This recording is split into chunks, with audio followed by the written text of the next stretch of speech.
will still work. If I wake up in a happy mood and I have a business to run, if I wake up in a sad mood, I have the same shit to do. I'm going to get it done. So where's the importance of it? It's in my mind, that's how I view it. Like, how does that affect what I'm going to do? Well, nothing. It doesn't.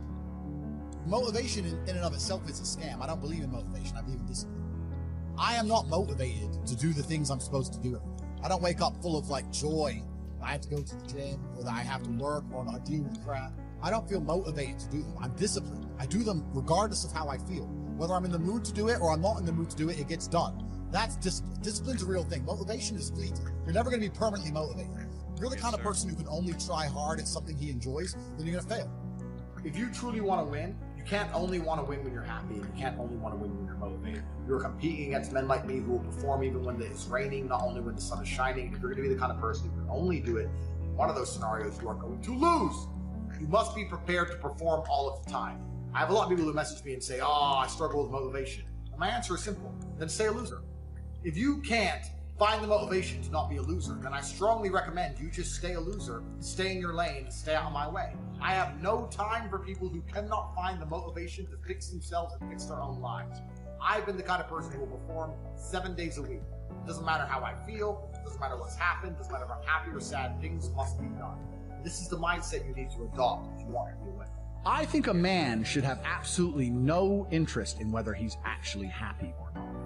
If I wake up and I'm unhappy, I will do the exact same things as if I am happy. I will go to the gym the same. I will work the same. How I feel has no impact on how I live my life. I don't think happiness as an index is a healthy view for a man to have on life success. If you're waking up and going, oh, am I happy, am I not? You're looking at life wrong. I think of a man, if you put happiness if you move it down the scale, right? And you start looking at, am I successful? Am I competent? You know, am I achieving things? Am I respected? If you start to look at these indicators of your life, you're going to end up being happier without actually analyzing if you're happy or not. That one ended abruptly. All right, so now that we nice and motivated, I have no interest in me. All right, now that we nice and motivated, we're going to get into our topic for the day, which is listening carefully. All right, so Healthy Mental Thursday is just about checking ourselves mostly.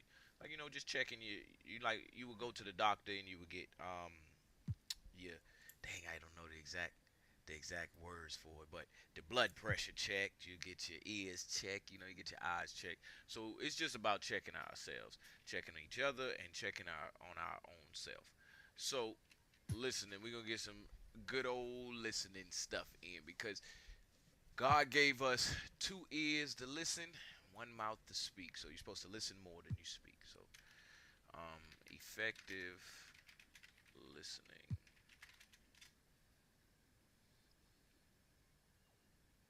All right, let's go.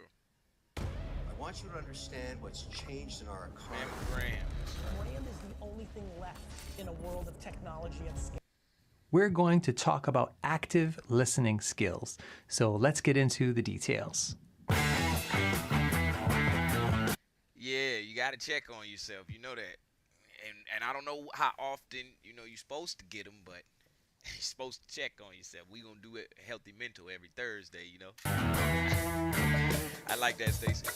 Hey there, I'm Alex Lyon, and I actually have a 1-hour course on effective listening skills for leaders. I will tell you more about that at the end of the video. So listening is so important because good listening is probably the easiest way to connect with other people and build relationships. Active listening is the opposite of passive listening, and you have probably experienced this. The person you're talking to might technically be hearing some of what you're saying, but they are tuned out. They're on autopilot. They're just not mentally engaged with what you're saying. And as the speaker, this can be very dissatisfying, very discouraging when people really aren't paying attention to us. Like, why am I even talking in the first place? Right. But active listening looks, sounds, and feels obvious. Active listening means listening completely. But before anybody does that well, there are 2 secrets, 2 prerequisites to active listening. Number 1, you have to commit. You have to put aside whatever else might be distracting you and make listening a Hey, what's up, Stacy? Hope you're having a good day so far. Hey, what's up? Welcome to another episode of Expansion Pack. I'm your host, Dan F. Man. It's good to be in here again today. All right, y'all say what's up to my assistants. They've been helping me all week long. Let me let y'all see them real quick. Hold up. Bing. We got one right back there in the background. Say what up, Dan. Say what's up, E. Pop your face up here, E. Yeah, all right. There go my assistants. Y'all give them a little round of applause. They've been helping all week. They going to get their little slice of the pie, too. You know what I'm saying? All right, so let's get this episode of Expansion Pack started for today on Fun Friday. I'm going to get y'all some motivation. And then we're going to get it started for the day. And remember, remind me next week on Thursday, we got to get some good motivation for your family and for your relationships and for love out there. All right. So, let's go. I'm going to do this one. You know those people who always sound perfectly polished, even though you know they have a bazillions going on? I'm about to. Stacy said, what up, Dan and E? They said, what's up? Just give me my pie. All right, y'all listen to the motivation. Sit quietly. Listen to the motivation. Shh. Put your headphones on, E. In order to have the things tomorrow others won't have. To have a special life, you have to do special things. And that usually means putting in the work and loving it. Got it. No one is going to create. 1 second, y'all. Hold on. I don't think y'all heard none of that. Give me 1 second. I'm going to turn it up for y'all. Run that back. Good call, Dan. People that are hungry are willing to do the things today others won't do. In order to have the things tomorrow others won't have. To have a special life, you have to do special things. And that usually means putting in the work and loving it. No one is going to create the future that you want for you. We get one opportunity to come this way. We get one shot. We got one life to live. Life is too short to make excuses. I want you to close your eyes and visualize your dream. I need you to get out of your comfort zone. If we all woke up ordinary, we all off to the same start. You've decided that you're not going to allow the events, the things, the people, life, determine who you become. It is a decision that you have to make within yourself. No one is responsible for that. Stop waiting to feel like it. Stop waiting until you see it. Failure is only permanent if you choose not to get back up. And what you do today will determine your future. And I'm asking you, what do you see in the future for you? What brought you here today? What caused you to get up? You're closer than you've ever been before. You have to do me a favor. Those 15 minutes are not worth the rest of your life. It's not easy, but it's worth it. You woke up this morning to chase your dream until you catch it. Yes. You're gonna have to sacrifice who you used to be. Yes. When you want to sleep, you have to wake up. Right.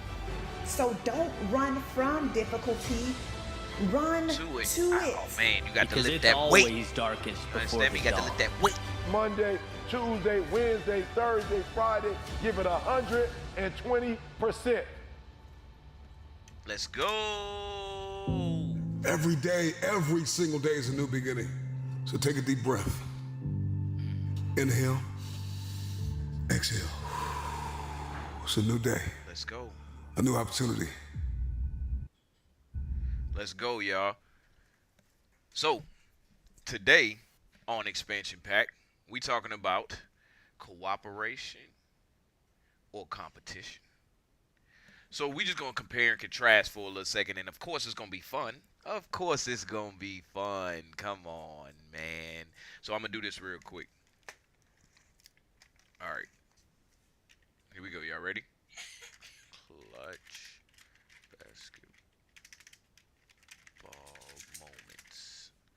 Let's work. I don't want to get. Let's get the Creative Commons one, so I don't get tagged. All right. Hold on. I've got to find something good. Back out. Curry's going to get another chance. Here's the three. Got it. Back to a 5-point game. Offensive rebounds critical. 30 for Curry.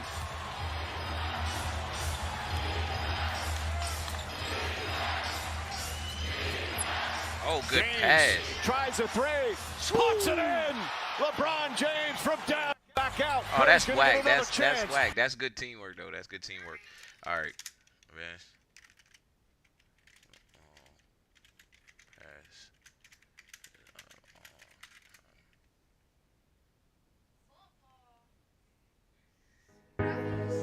Witness, this is better than the goal. Oh, my gosh.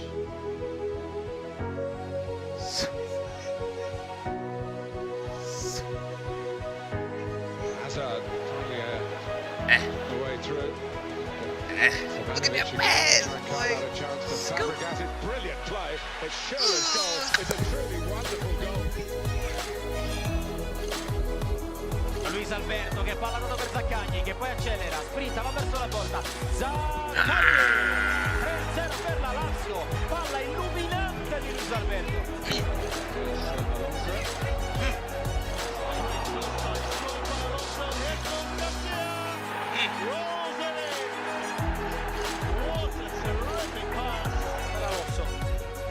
Due uomini su di lui, vicino ancora Kalinic con l'esterno, bello il tocco per Verdù, di prima Verdù! All right, last one.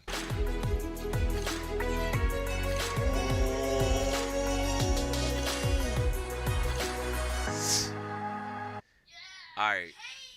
So, as you can see, in the midst of all of that, bang!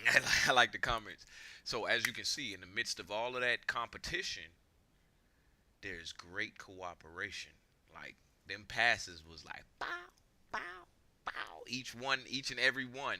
So, what we are looking at right now is the fuel that we use both of those for. We fueled in the moment by a cooperative spirit, or we fueled in the moment by a competitive spirit. And remember, this Fun Friday, so we're gonna keep it fun, keep a fun twist on it. So let's see, family games for the weekend. Oh. I know, right? Oh. Yes. Oh. Yes, sir. Yes, yes. Oh. What the heck? This is rigged. Go on. Yes, yes. No, that is so unfair. Hold on, y'all might not have seen that fully, so let me go to another one. Hey there, happy Fathers. I'm gonna get Are you one looking more. for... This is just good ideas for y'all, that's all. To get your family working together, but also having a little bit of fun working against each other. Go! All right, first one to get all their cups in the container wins. Can only take one at a time, though. Yes, I'm gonna win. Ooh, Yes. I don't know. Zare might have a better strategy, or does Getty? Let me, Oh boy. Yes. Oh, I don't know. I think Getty's gonna win this. No, you have way less cups than me. Oh my gosh. Oh my do we want to gosh. see them put the rest of this in there? Wait, I'm getting close. Oh, you can just, dude, just, there you go. You're in place. You're in place. Oh, Zare, yes. There you go. No. We seen that before. Yeah, we seen that game before. So, let's say you in the moment of the last couple seconds of a heated Scrabble game. All right? You've been playing Scrabble all for the last 3 hours. And it's coming down to them last couple letters and last couple points. What do? Are you looking to bury your opponent in an avalanche of points. You know what I'm saying? Or are you looking to just simply win the game? All right, so let's see.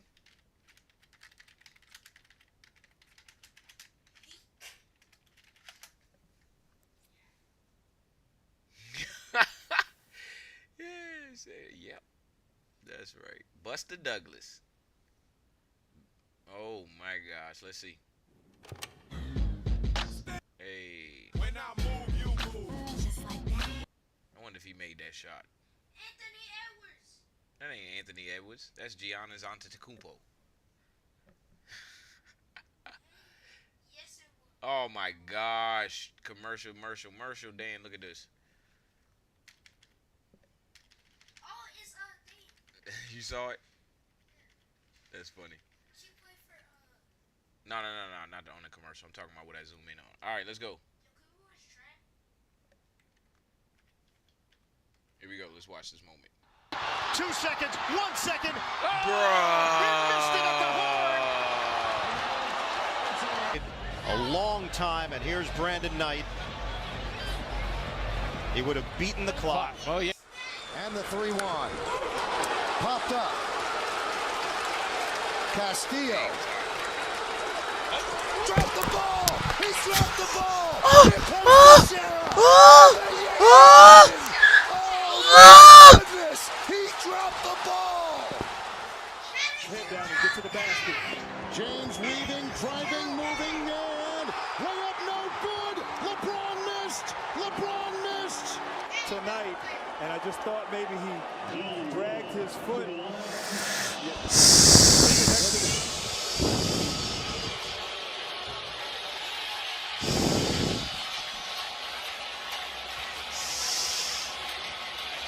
They got me racking my brain. Volume increases.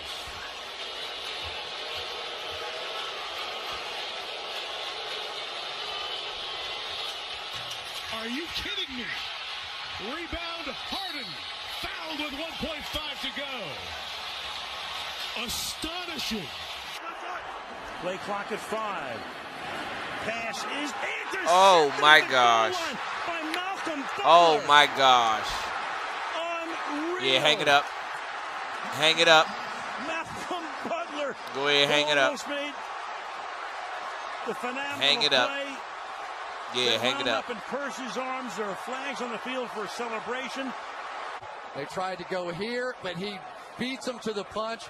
And I'm sorry, but I can't believe the call. Me neither. I cannot believe the call. You've got Marshawn Lynch in the backfield. You've got a guy that's been borderline unstoppable in this part of the field. Oh my gosh. I can't believe my heart is like this is happening right now. As demonstrative up. Richard Sherman. Look at his face. He like, oh. As demonstrative as ever, and Richard Sherman. He like, oh. Popped it up. His face. Again to Polanco. And he slips. Oh. Polanco falls down, and the Cubs win it. Bruh, there is no way. Oh, what happened? He tried to catch it with the other hand. First and 10. He tried to catch it with the other hand.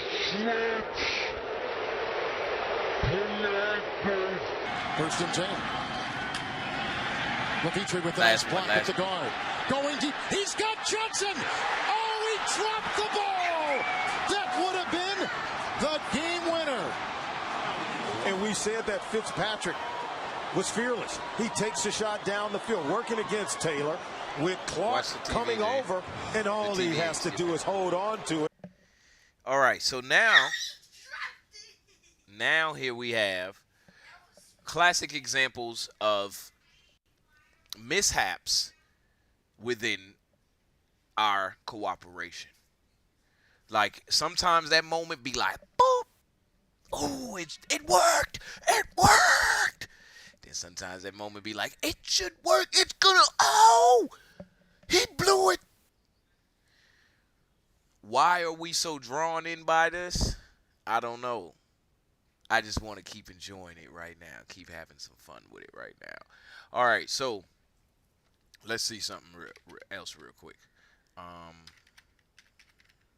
Shortcomings in humanity. Let's see some things that maybe if we all work together on, we could come up. Like maybe hunger. Maybe if we all work together on it, everybody wouldn't be hungry. Or we can get a good minute to kind of break down what it is we looking at. Yeah, let's take 6 minutes. Welcome to Sci-Fi Insights. In today's video, we'll be exploring the curious and complex human tendency to justify our own shortcomings. As humans, we all make mistakes. We let people down. We act selfishly. We behave rudely or thoughtlessly. But something interesting happens when we mess up. Rather than taking responsibility, we start coming up with excuses. We rationalize. We justify our mistakes rather than owning up to them. Why do we do this? What's behind this very human habit of justifying our shortcomings? As we'll see today, there are some fascinating psychological and sociological factors at play. You know what? Seeing them lined up like that, like consecutively, it's like, bruh, this one about to be messed up too? Yeah, I feel you on that. Understanding why we behave this way gives us power. When we recognize our own tendencies to justify and make excuses, we can catch ourselves doing it and start to change. So let's dive in and shed some light on this common but this video is to bring us back down just a little bit, just to bring it together. Complicated human behavior. To start unraveling this tendency, let's look at some of the key psychological biases and phenomena that drive it. First up is self-serving bias. Human beings have a natural tendency to see themselves in a positive light. We instinctively try to protect our self-esteem. When we make a mistake, our self-serving bias kicks in. Rather than taking a hit to our ego by admitting failure, we make excuses instead. Another key factor is rationalization. Humans are excellent at using logical-sounding reasons to justify irrational or questionable behavior. We're so good at rationalizing that we can even fool ourselves with our own excuses. For example, imagine a student who fails an exam. Rather than admitting they didn't study enough, they rationalize, well, I was really busy with other classes that week, and the professor didn't cover half the material on the test. Their excuse sounds reasonable, protecting their ego. But the reality is they still failed to prepare properly. Cognitive dissonance also plays a role. This refers to the discomfort we feel when holding two contradictory ideas or beliefs. To reduce dissonance, we alter our thinking, often through rationalization. If we do something we know is wrong, justifying our actions relieves that psychological discomfort. So in summary, self-serving bias, rationalization, and cognitive dissonance all help explain our tendency to justify failures or shortcomings, rather than owning up to them. But psychology is only part of the picture. Humans are also social creatures. The groups and cultural norms we belong to also sway our thinking and behavior in powerful ways. Two sociological phenomena are especially relevant: conformity and groupthink. Conformity refers to the act of matching our attitudes and behavior to group norms in order to fit in. Because being excluded is deeply painful, we are strongly compelled to conform, even if it means engaging in questionable acts. Imagine a manager at a firm that promotes aggressive, cutthroat tactics.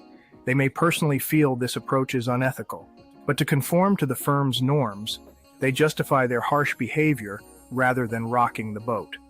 Groupthink is another sociological force. When a group strives too much for harmony, real discussion gets suppressed. Instead, rationalization takes over as members justify decisions to remain united.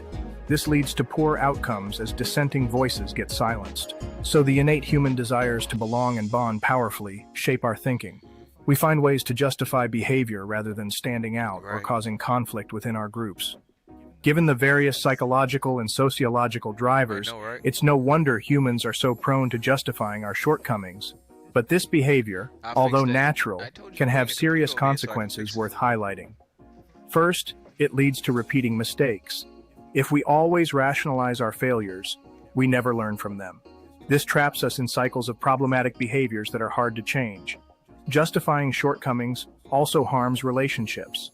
Friends and family can start to feel hurt and betrayed when we constantly make excuses rather than taking real responsibility. Trust erodes. Resentment builds. This behavior can also damage our self-image. Subconsciously, we start to view ourselves as incompetent or morally compromised if we're always justifying poor decisions. This toxic shame eats away at our self-worth. In organizations, justification enables corruption and misconduct to spread like cancers. Rules get bent, ethics fade away. As long as explanations are provided, questionable acts get normalized. So in many ways, this tendency comes at a high cost. It holds back personal growth, poisons bonds, and allows unethical behavior to flourish. Simply put, justifying harms individuals, connections, and communities. The good news is, with care and courage, we can overcome this tendency and start owning our shortcomings. It isn't easy, but breaking the justification habit is possible. Here are some top tips. First, bring awareness to your biases. Learn about self-serving bias, rationalization, cognitive dissonance, conformity, and groupthink. Knowing why we justify makes us more aware when we're doing it. Next, get comfortable. So Eli asked what bias are. So bias are your favorites, your choices. So let's say you don't like to eat what? You don't like eating vegetables. All right. So you're biased against vegetables. So what it is your bias is your preference, your choice, your favorites. So you like pizza or something like that. So you're biased or in favor of pizza. You see what I'm saying? But you're biased against broccoli and corn and stuff like that. With being uncomfortable. So your bias Admitting is your failure preference. stings, but resisting and groupthink. Knowing why we justify makes us more aware when we're doing it. Next, get comfortable with being uncomfortable. Admitting failure stings, but resisting that discomfort is key to taking responsibility. Letting the discomfort pass builds moral courage over time. When you catch yourself making excuses, pause and reflect. Ask yourself, am I just justifying, or is this actually a reasonable explanation? Consider the possibility you may be falling into old patterns. Also, proactively apologize and make amends when you mess up. Don't wait to be called out. Taking the initiative to admit fault demonstrates courage and conscience. Finally, cultivate friends and social groups who gently keep you accountable. We all need support in owning our shortcomings rather than papering them over. The right people will help you do the work. Our tendency to justify shortcomings rather than admit mistakes stems from various psychological biases and social pressures. Although natural, justification can negatively impact our lives and communities in serious ways. But self-awareness and moral courage can help us take responsibility. Owning our mistakes may not always feel good in the moment, but growth, meaningful relationships, and a healthy self-image depend on breaking the habit of justification. Yes, sir. The capacity to humbly admit shortcomings without excuses is a virtue worth cultivating. I hope this video has provided some useful insight into this complicated facet of human psychology. All right, so the reason why I played this to bring y'all into the fold so we can talk just for a few minutes here. So that's what we talking about. This is the root of what we're talking about, all right? So you have on one hand what you want to do, and then you have on the other hand what everybody else wants to do. So in the midst of all of those first clips you saw, cooperation so that we can beat the other team competitively. Do you see what I'm saying? But then you go up a level higher and you say these teams, in order for them to come together and play this match, had to cooperate. They had to cooperate. They had to agree on these terms, this day, and these weather conditions to be able to play. And then they went back to competing. Do you understand? And even within the teams themselves at practice, they may scrimmage. So that's that's competition within cooperation. So let's define what each one is. So for me, this is my show, so I'm gonna do it. You know what I'm saying? Cooperation is let me back up. I'm sorry. being competitive, competition is your sharpening tool. That's where you go in there. That's the sharpening block. That's the proving ground. All of the above. You go in there and you tring, tring, tring. You get sharp. You see what's up. You see what I'm saying? And then you turn around, and your cooperation can help you get sharper too, but it's in a different way. Now, you may win a whole entire game with your team, and that's cooperation, and you all grew together within the competition. It's all a part of a system. But let's just ask this question. This is my question, because you may like what I'm saying, you might not, but this is my question of it all. Will we ever reach a level where we're so good at everything that competition ceases to exist? And what I mean is, I got to give you something direct. All right, so food, all right, whether you are fighting for it or not, yeah, I'm still here. You need both. Okay, hold on, wait. Yo, look at that city. Okay, sweets. Okay, I feel you. Yep, you need both. Right. E, you still there? Okay. All right. So, I'm just reading the comments. So, what was it saying? Cooperation. Oh, will it ever get so good? Will you ever get so good that you won't be competing anymore? Like, there will be no need for competition. And what I mean is, let's take food, for example, all right? You may be eating good, and you ain't competing for food, like, in the immediate sense, but we're all still competing for food. And it's funny that we are competing, because if you think about it, food grows out of the ground, and the ground is very abundant unless you live in the sky or the ocean. So that's a competition on a level that you probably wasn't thinking. You probably was like basketball, football, golf, soccer, all types of stuff. But you wasn't thinking food, because just think about it. All right, all the food in the middle of the floor, not on the floor, but in the middle of the floor in the basket. You know what I'm saying? You on this corner, they on this corner, they on that corner, all right? And we all got to eat. So what we going to do? Are we all going to compete for this food, or are we going to cooperate for this food? Ooh, that was a good one. That one was a good one. So I'm going to say it again. This is what I'm saying to you. Will it ever get so good that we don't have to compete anymore? And I'm not talking about basketball. I'm not talking about football. I'm not talking about nothing about that. I'm talking about you put food in the middle of the room in a basket, and everybody got to eat. What are we going to do? Are we competing for this food, or are we cooperating for this food? All right. Y'all gonna like this one.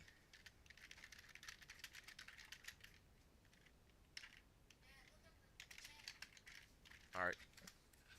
I saw y'all over here on my chat, on the Dan F. Man chat, because he over there playing that scratch game.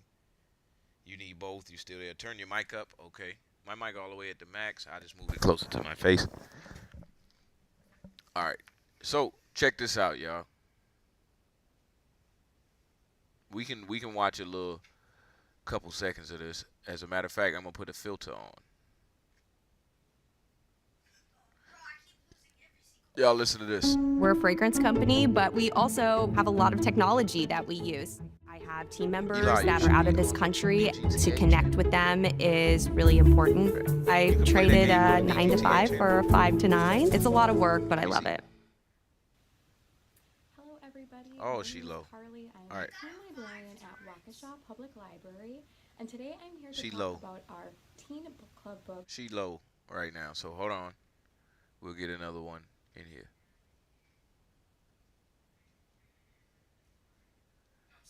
All right. We just gonna take the hit. We just gonna take the hit real quick, because I just need a little bit of it explained. This is a story about a teenage girl named Katniss who lives in District 12 of a post-apocalyptic North America called Panem.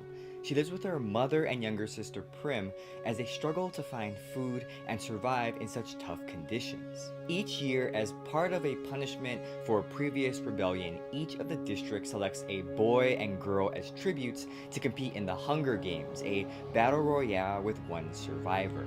Prim gets selected, but Katniss quickly volunteers to take her place, becoming one of the tributes for District 12, along with Peeta, the baker's son.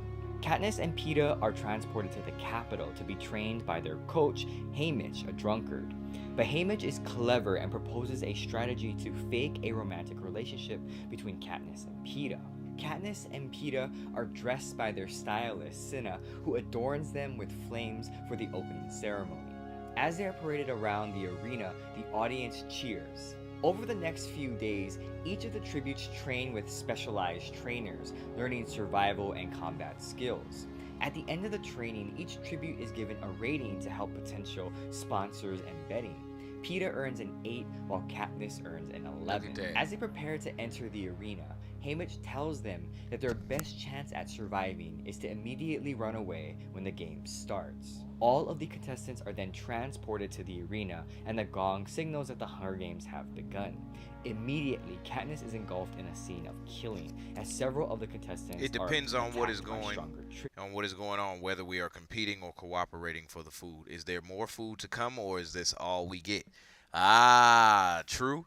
So I'm gonna pause right there, and so I can talk about a little bit about what he's saying too as well.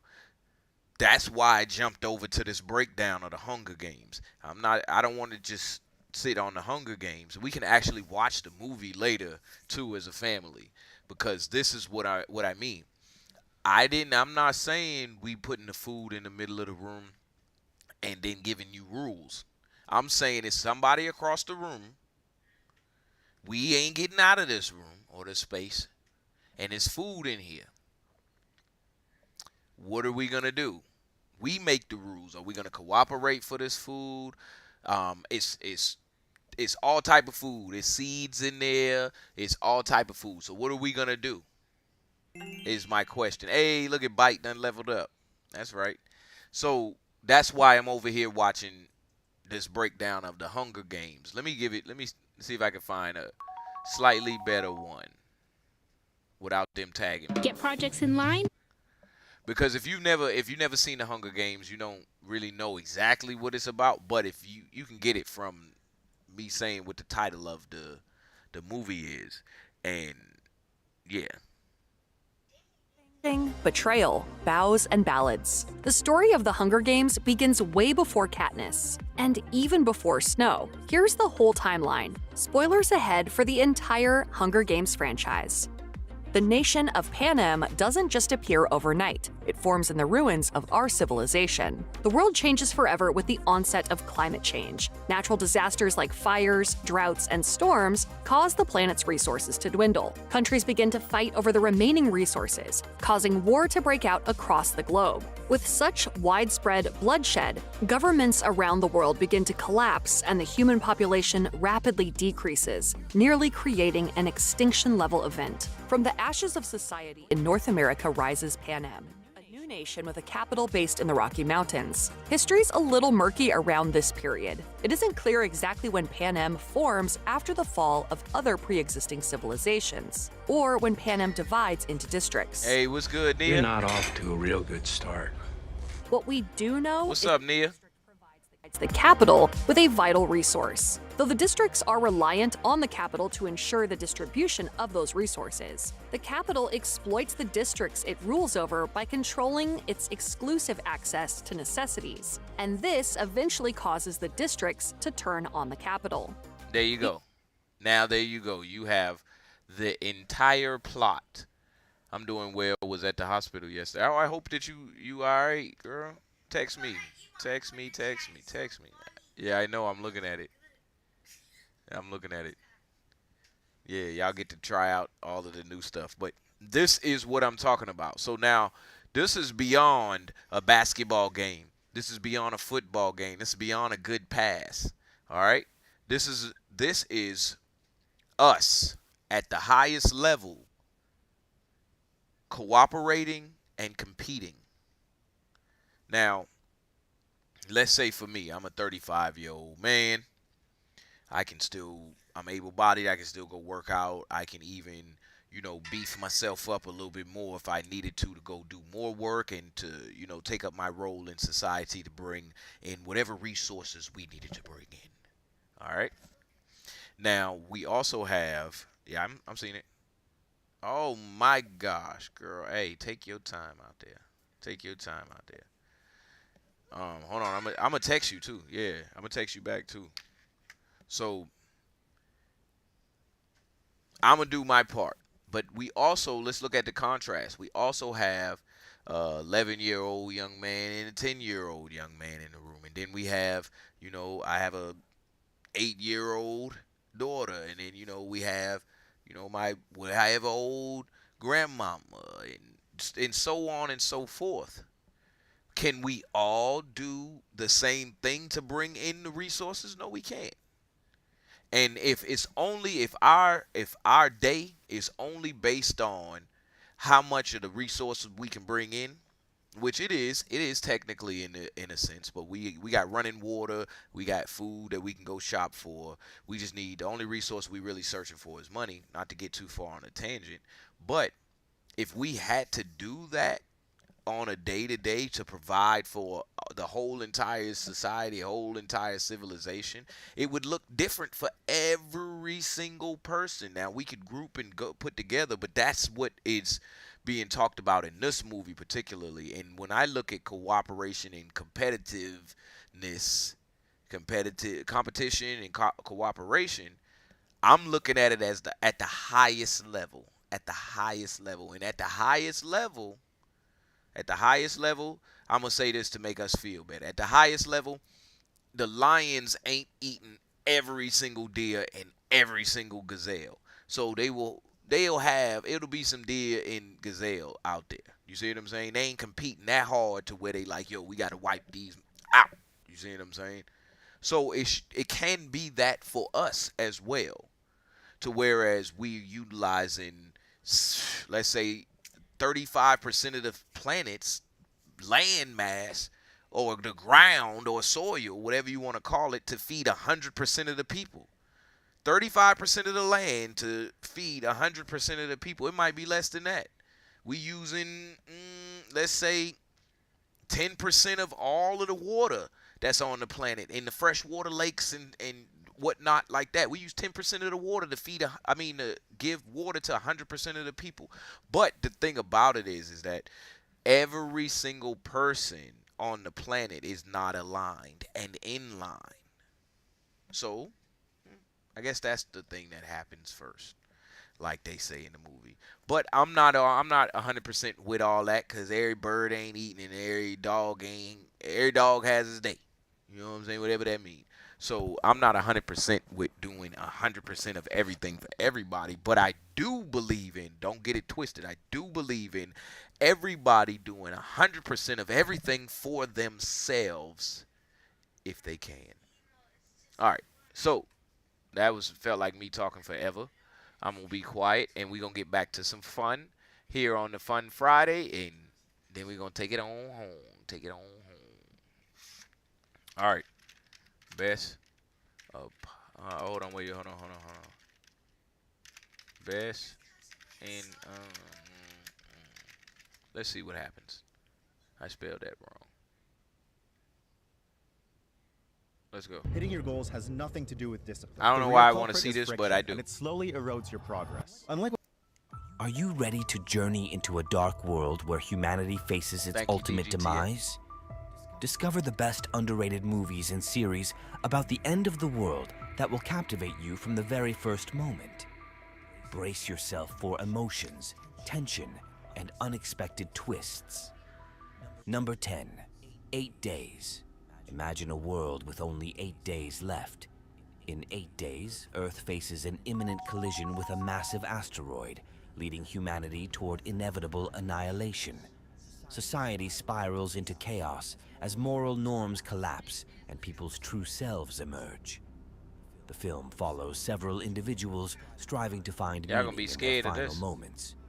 Is love, revenge, or forgiveness paramount when the end is near? This poignant portrayal of human... All right, cool.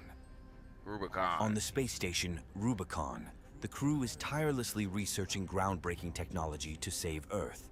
Suddenly, all communication with the planet is lost, and through the windows they witness Earth enveloped in a mysterious toxic fog. Are they the last surviving humans?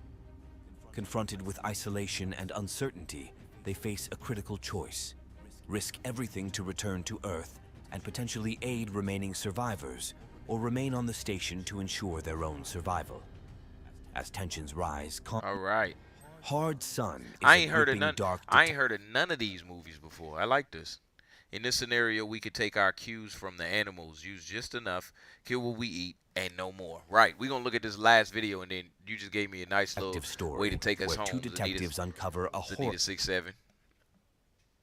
horrifying truth. Earth will be utterly annihilated in 5 years. The government strives to conceal this information, and anyone who becomes aware of the secret is targeted for elimination. Battling their own inner demons, the detectives must decide whether to expose the truth and unleash global chaos, or remain silent, allowing humanity to live in blissful ignorance. Amid escalating paranoia and peril, the lines between good and evil begin to blur.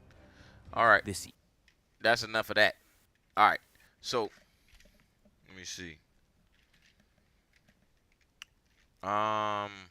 Animals in storms.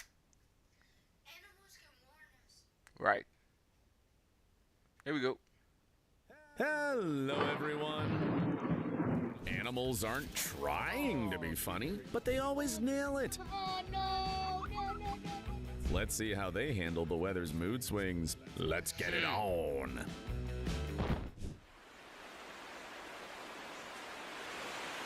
Dogs really are like their owners.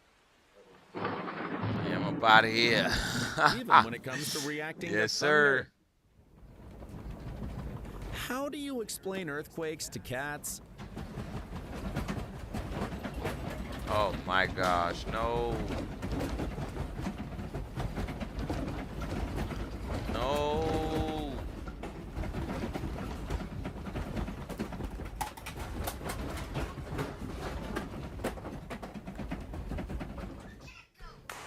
He gone.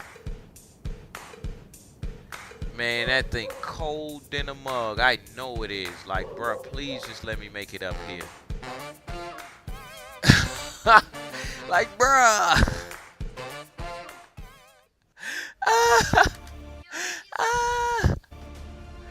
Yeah.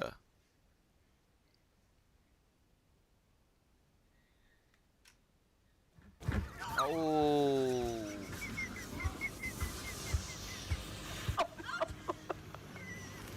Bruh, they cold. He's still sliding.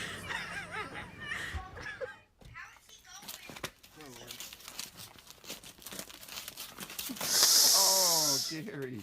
Come on, help Gary out, man. You okay, bud?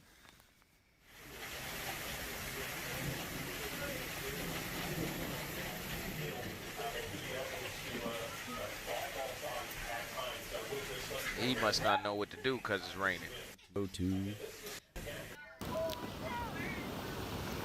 Oh my gosh, look at all of that. Is something in there? Unfold, to our amazement, there was a beaver riding one of the icebergs. It was just surfing right on the front of the waves. Someone took Yes. go with the flow way too literally.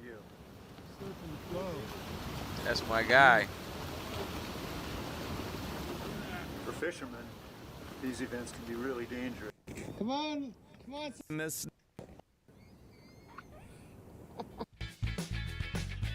How is that possible? How is that happening? Is it because the bird is flying against the wind that hard?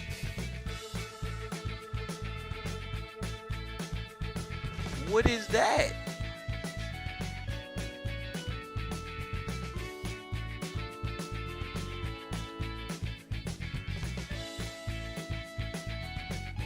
Ha!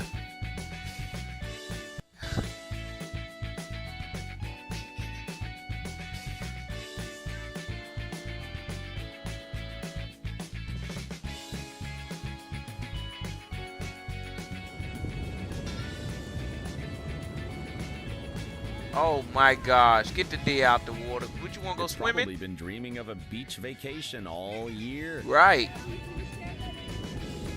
He want to go swimming. Oh.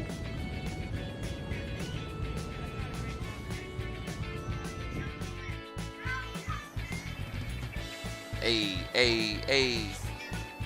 I'm sorry, but that dog cold.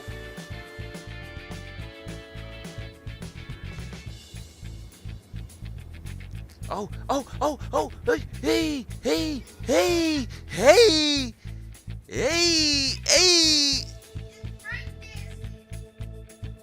All right, last one.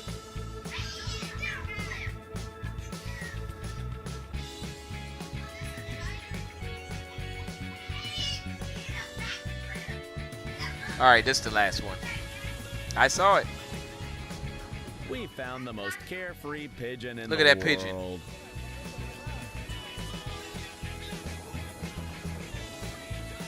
Pigeon ain't feeling none of that. Look at that wind. That pigeon just sitting there.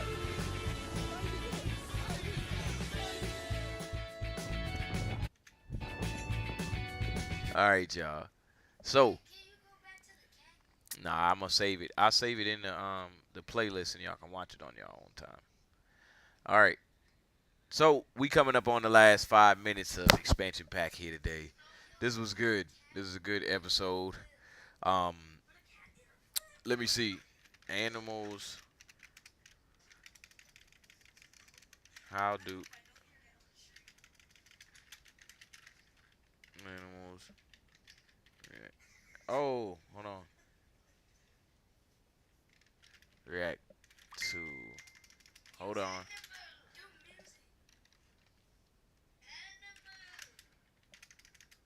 No, I'm not gonna do music. Hold on. I was trying to prove a point.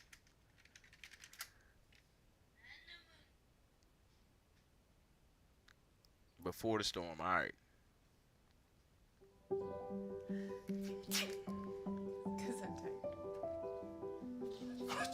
Have you ever heard of animals being able to sense natural disasters before they happen?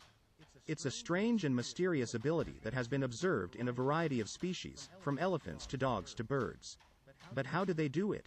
Do they possess a sixth sense that warns them of impending danger? Or is it something else entirely? In this video, we'll explore the science behind animal behavior and examine the fascinating stories of animals that have sensed natural disasters before they occur. Okay. Before we get started, if you're new to the channel, be sure to hit that subscribe button and turn on notification behavior. To understand how animals are able to sense natural disasters, it's important to first look at the science of animal behavior. Animals have finely tuned senses that allow them to detect changes in their environment. For example, many animals have a heightened sense of smell, which enables them to detect chemical changes in the air. Additionally, animals can feel vibrations through the ground, allowing them to detect seismic activity. Animals also have a keen sense of hearing and vision that can help them detect changes in their environment. For example, birds have been observed flying in a specific pattern before an earthquake, suggesting that they are able to detect changes in the electromagnetic field. Similarly, some animals have been known to become agitated or restless before a natural disaster, indicating that they are able to sense changes that are not perceptible to humans. One of the most compelling stories of animals sensing natural disasters comes from the 2004 Indian Ocean tsunami. According to reports, elephants in Sri Lanka and Thailand began making loud trumpeting noises and frantically running to higher ground before the tsunami hit. Some people believe that the elephants were able to detect the seismic activity that caused the tsunami, while others suggest that they were responding to changes in the air pressure. And you know, it's so funny. I just wanted to show a bit of just a taste of this, because that's why I was going with it before in the last video. But it's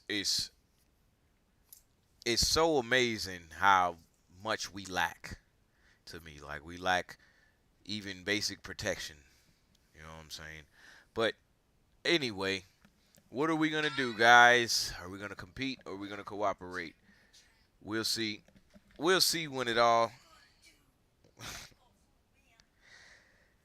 We'll see when it happens. When it all happens. But now this has been good.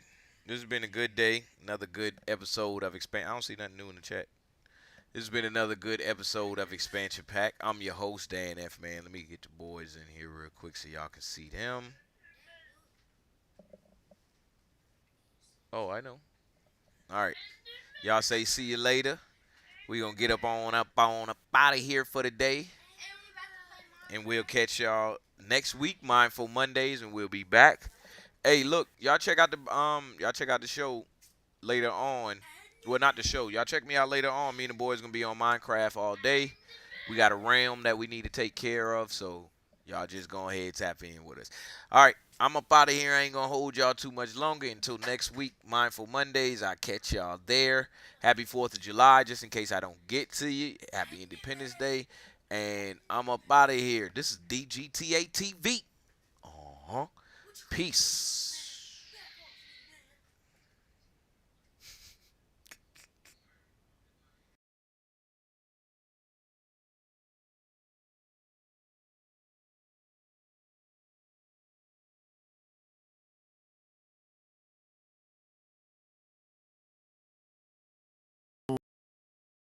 Call. And don't forget that heart-pounding moment when the screen finally loaded and that iconic "You've got mail" popped up. Yeah. A simple message, but it felt like you had won the internet lottery back then. Pogs were one of those things that defined the 90s. But look, I Pogs. got some cool pogs. Elf pogs. Remember Elf? They were everywhere, at school, in kids' pockets, and on the playground. The game itself was simple, but the fun was endless. You'd gather with friends, each with their own stack of pogs. Hey, what's out? Welcome to another episode of Expansion Pack. I'm your host, Dan F. Man. It's good to be in here again. We made it through another week in here, y'all. It's Fun Friday again, and I can't say enough. It's good to make it through. So what we're going to do is we're going to do our motivation. I ain't going to hold y'all up too long. We're going to get that started. Hold on, I got some new subs. Thank you, DGTA, for the subs. We got 2 more subs to go to reach our goal of 50 subs. But nah, I'm going to go ahead and get y'all motivation for the day. We're going to go from there. 1 second. Motivation for the day. Let me send this out to a few people too. What we make motivated for? What we doing? Motion is an AI work assistant. It helps high output people 10x their productivity. Here's how it works. Motion's note taker joins. For the things that I'm wanting and believing, I just have to do everything possible that's within my power. And there's some things that aren't within my power, and that's where I trust God. But what isn't within my power, it's whether it's getting the proper sleep, whether it's learning your lines, whether it's researching the character, whether it's working out or eating healthy, or whatever it is that you need that's gonna make you better at what you wanna do. It's doing every single bit of that you can possibly do, and going above, not just doing just enough to get by, but going above. And then after that, it's like, if it's supposed to happen, it will happen. And chances are, if you do the work, it likely will happen. It's about whatever you think you are, you have to make that dream a reality. But that's where the hard part is making that dream a reality. That's where the hard work comes. That's where people know, how do you keep grinding every day? You have to make those insecurities, those fears. Like when I was 300 pounds, I didn't have any drive. I'm gonna go be a Navy SEAL. What kind of stupid is that, 300 pounds? Right. It wasn't like a drive to go be a Navy SEAL. I was an insecure, lying kid, afraid. I had to look at my insecurities and in my fear and find drive in that. We're all looking for passion. Passion's all around you. You have a whole stack of it all around you. It's your insecurities, all that it's all in there. All the energy and fuel you need is right what's good, in Stacy? yourself. You know what time it is. It's all there. You got a lot of stuff to do to overcome. And that's where I found it. I found it right there in my own insecurities. I found drive in my own insecurities. And that's the most powerful thing in the world. When you can find drive in your own doubt, fear, insecurities. Hey, Nas, good to have you back in here. I need you to Thank work you, on thank yourself. you. Young Are man, you can get yourself Look, motivated for the you day. can't change My what you boy. can't change. Stop trying to change Y'all the tap situation. that It's expansion not pack yours on that to change. screen. Stop Get us trying some to hearts change your in wife. here and get Stop trying to motivated. change Tap that your expansion husband. pack if you're Stop looking